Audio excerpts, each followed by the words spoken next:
There is nowhere left to run. Behind this mountain goat, a snow leopard is slowly closing the distance.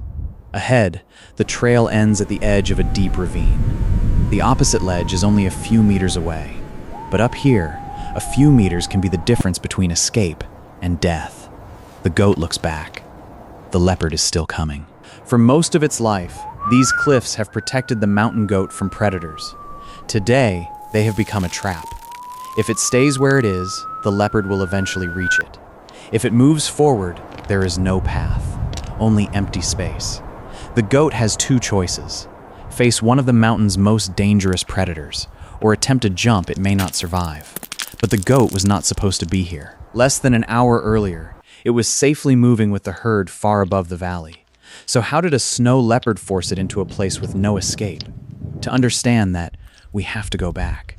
40 minutes earlier, the mountain is quiet. A small herd moves slowly across the rocky slope, searching for food between the stones. This is terrain few animals would choose. For mountain goats, it is home. Their powerful legs help them climb steep slopes. Their hooves give them extraordinary control on narrow rock. And where most predators struggle to follow, the goats usually find safety. Usually. Far below them, something is moving between the rocks. A snow leopard. It does not run toward the herd. It does not need to. On these mountains, chasing too early would only reveal its position. Instead, the leopard stays low.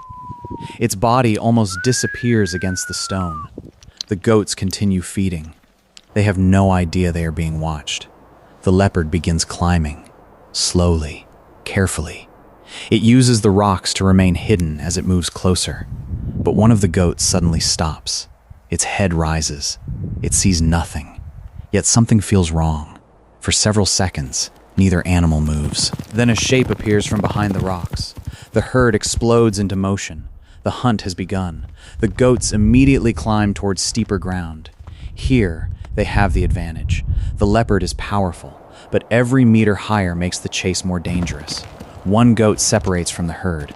The leopard notices. Instead of following the others, it changes direction. Now there is only one target. The isolated goat climbs faster. For a moment, the distance between them begins to grow. It appears to be escaping, but the leopard stops chasing. And that may be even more dangerous. The leopard has seen something the goat has not. A narrow route cuts around the opposite side of the ridge. Instead of following its prey, the predator begins moving toward where the goat is going. The goat continues upward. Every step seems to carry it farther from danger. But in reality, it is moving closer to the leopard's new path. The hunt is no longer about speed. It is about who reaches the next ridge first. Then the mountain changes. The wide, rocky slope becomes a narrow ledge. One side rises almost vertically. The other disappears into the valley below. The goat slows down. Moving quickly here would be dangerous. But slowing down gives the leopard time. A loose stone breaks beneath the goat's hoof. It slips. For a fraction of a second, its entire body hangs above the drop. Then its front hooves find the rock. It pulls itself back. The fall has been avoided, but precious seconds are gone. The goat finally reaches a higher shelf. The leopard is nowhere to be seen. Silence returns to the mountain. For the first time since the chase began, the goat stops. Perhaps it has escaped. But the absence of a predator does not always mean the hunt is over. Sometimes it means the predator no longer needs to chase. The goat moves forward. Then, a shadow appears on the ridge ahead. The snow leopard has arrived first. The goat immediately turns around. But the narrow path behind it offers almost no room to gain speed. The leopard does not attack. It waits. Every second of hesitation forces the goat to spend more energy. The predator begins moving forward. The goat retreats. One step, then another, until its back legs reach the edge of the rock. There is nowhere else to go, except down. Below the goat is a steep drop, but across the gap, another ledge extends from the mountain. It is close enough to see, close enough to imagine reaching, but far enough that one mistake would be final. The goat studies the distance. The leopard continues approaching. For the predator, patience is enough. For the goat, time is disappearing, and exhaustion is beginning to take away the one thing it needs most. precision. The goat looks across the ravine again. There is no hidden path, no easier route, no herd coming back to help. Behind it is the leopard. Ahead is empty air. Survival has been reduced to a single decision: stay or jump. The leopard takes another step. The goat lowers its body.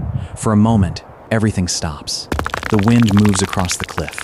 Loose stones fall into the valley. The leopard is now only a short distance away. The goat takes one step back, then another. It launches forward. Its hooves leave the mountain.